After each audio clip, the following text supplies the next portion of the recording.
बहुत लंबा इतिहास राजनीति का रहा है। हमारे फादर ने भी राजनीति की है। कभी भी किसी के सम्मान को ठेस पहुंचाने वाली बात हमारी साइड से नहीं हुई। 3 बार विधायक हम रहे हैं, 3 बार हमारे फादर विधायक रहे हैं, 1 बार हम सांसद रहे हैं। लगभग 12 चुनाव हम दोनों ने लग करके लड़े हैं। कोई भी आदमी क्षेत्र के अंदर ये साबित नहीं कर सकता कि प्रदीप चौधरी के द्वारा ये गलत काम किया गया या इस प्रकार के लोगों को संरक्षण देने का काम किया।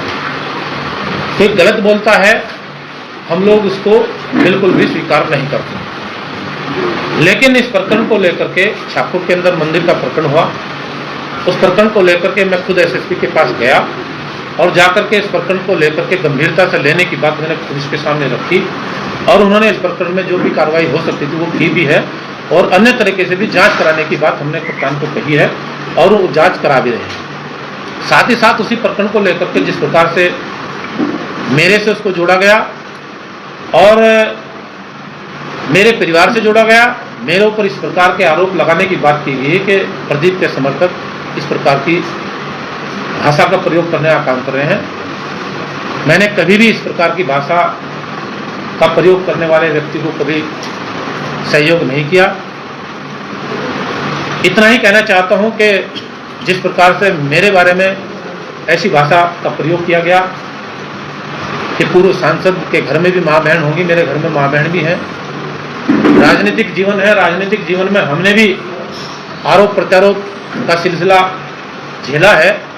मुझसे भी लोगों ने गालियां दी हैं, मुझसे भी लोगों ने क्रिटिसाइज करने की बातें की हैं, मेरे ऊपर भी तरह तरह की बातें की है, मुझसे भी गालियां दी हैं, मेरे परिवार से भी गालियां दी है, मेरी माँ के बारे में भी अनावश्यक बातें कही गई हैं।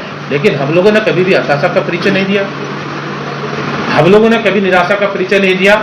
ये सार्वजनिक जीवन है, राजनीतिक जीवन में तरह तरह की बातें चलती रहती हैं, लेकिन भावनात्मक तरीके से इस प्रकार का बातें कर करके ये सस्ती लोकप्रियता हासिल करने की बात की जा रही है। जहाँ तक सपा सांसद की बात करें, सपा सांसद का परिवार के बारे में कौन नहीं जानता जी। मायावती के ऊपर किस प्रकार का लखनऊ के अंदर गेस्ट हाउस में हमला हुआ उसे कौन नहीं जानता। मुजफ्फरनगर के अंदर दंगे हुए, उन दंगों में किस प्रकार की भूमिका रही उसे कौन नहीं जानता। कैराना के अंदर पलायन हुआ, पलायन में किन लोगों के द्वारा संरक्षण दिया जाता था उसे कौन नहीं जानता था। बड़े बड़े लोगों को, अपराधी लोगों को संरक्षण देने का काम किया जाता रहा उस परिवार के द्वारा, उसे कौन नहीं जानता। कैराना से पलायन लोगों ने किया, व्यापारियों ने पलायन किया, उसे कौन नहीं जानता। कोरोना के अंदर इनके भाई के द्वारा, जो वहाँ से सिटिंग विधायक हैं, उनके द्वारा हमारे वर्ग के लोगों के दुकानों से सामान में लेना, वो किसके द्वारा कहा गया। इनके समर्थकों के द्वारा मेरी माँ को बुरी भली कहने का काम किया गया, वो किसके द्वारा किया गया। ये खुद उन्हें अपने गिरबान में देखना चाहिए। महिला सांसद है, अपेक्षा थी, उम्र कम है, अपेक्षा यही थी कि अच्छे विचारों से, अच्छी बातों से की बातें होंगी, लेकिन ऐसी अपेक्षा नहीं थी कि इस प्रकार की भाषा बोल करके, इस प्रकार की बातें कर करके लोगों को इस प्रकार से भटकाने का काम करेंगे, लोगों के अंदर जहर पैदा करने का काम करेंगे। ऐसा कभी सोचने वाला विषय नहीं था। ये बड़ी दुर्भाग्यपूर्ण बात है। ऐसी भाषा हमारे क्षेत्र के लोगों ने कभी स्वीकार नहीं की है। माननीय सांसद हैं, सम्मानित हैं, उनसे हम यही आग्रह करेंगे इस प्रकार की भाषा न बोलें, बेहतर होगा। अपनी इस भाषा से वो माफ़ी मांगें, सभी लोगों के सामने इस बात को सार्वजनिक करें। क्यों इस प्रकार की भाषा का प्रयोग कर रहे हैं, क्यों तुष्टीकरण की बात कर रहे हैं, क्यों ये प्रदर्शित करना चाहते हैं मैं एक ही वर्ग से आने का काम करता हूँ, मेरे क्षेत्र के अंदर 30% लोग मुस्लिम रहते हैं। ऐसी भाषा से क्या समझ में आ रहा है। मेरा तो यही आग्रह है, मैं अपने लोगों से बात कर रहा हूँ, सभी लोगों की तरफ से मेरे पास बात आ रही है। कल से ही मैं हजारों फोन सुन चुका हूँ और सभी लोगों की भावना मेरे तक पहुँच रही है कि ऐसी भाषा का प्रयोग माननीय सांसद जी क्यों कर रहे हैं। कहा गया है कि आपके जो समर्थक हैं, आपके नज़दीकी हैं, उनके द्वारा इस तरह की बातें कही, क्या आप उसका खंडन करेंगे? खंडन करने की बात की मांग कर रही है। देखो, मैं किसी भी प्रकार से गलत बात करने वाले का कभी भी समर्थन नहीं करता हूँ, लेकिन इतना जरूर कहता हूँ, क्या वो इस बात को मंदिर प्रकरण के मामले में क्या इस बात को साबित करेंगे कि गाली किसने दी। कृपया वो इस बात को भी स्पष्ट कर दें, गाली देने वाला कौन है, क्या उनके पास प्रूफ है कि फला आदमी ने गाली दी है। एक और आरोप लगा मुझे तो सरकार के अंदर बेटी बचाओ बेटी पढ़ाओ तमाम इस प्रकार की जो है मुहिम चलाई जा रही है, मगर वहीं पर माँ बेटे को गाली दी जा रही है, ऐसा भी उन्होंने कहा। हमारी सरकार का मुहिम चलाने का उद्देश्य यही है कि महिलाओं के अंदर आत्मसम्मान बने, उनके अंदर कॉन्फिडेंस बने, उन्हें कार्य करने का अच्छा एक अनुभव प्राप्त हो, आगे उनके अंदर मनोबल पैदा होकर के आगे बढ़ें। लेकिन जो माननीय सांसद जी हैं वो इस प्रकार की भाषा से लोगों को कहाँ क्या दिशा देना चाहते हैं, मैं केवल यही जानना चाहता हूँ।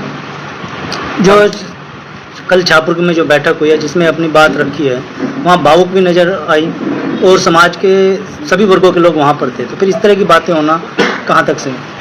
माननीय सांसद जी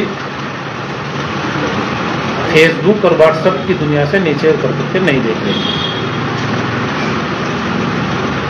भावुक बातें कह करके फ्रस्ट्रेशन दिखा करके लोगों को क्या संदेश देना चाह रही है, मैं यही तो जानना चाह रहा हूँ। वो ये समझ ही नहीं पा रही कि आप एक सांसद हो गए हैं, वो ये समझ नहीं पा रही कि सांसद का प्रोटोकॉल क्या होता है, वो ये समझ नहीं पा रही कि सांसद होने के बाद हमें किस प्रकार की बातें लोगों के सम्मुख रखनी चाहिए। झूठी बातें कर करके सस्ती लोकप्रियता हासिल नहीं की जा सकती। जब तक सच्चाई का सामना नहीं करोगे तब तक अच्छी बातें समाज के अंदर नहीं जा पाती। आखिरी सवाल है, जो राजनीति में अब माँ बहनों की गालियाँ देने का प्रचलन हो गया, तो क्या कहना चाहेंगे इसमें? मैं पहले भी स्पष्ट कर चुका हूँ, मैं इस प्रकार की भाषा को कभी भी स्वीकार नहीं करता हूँ।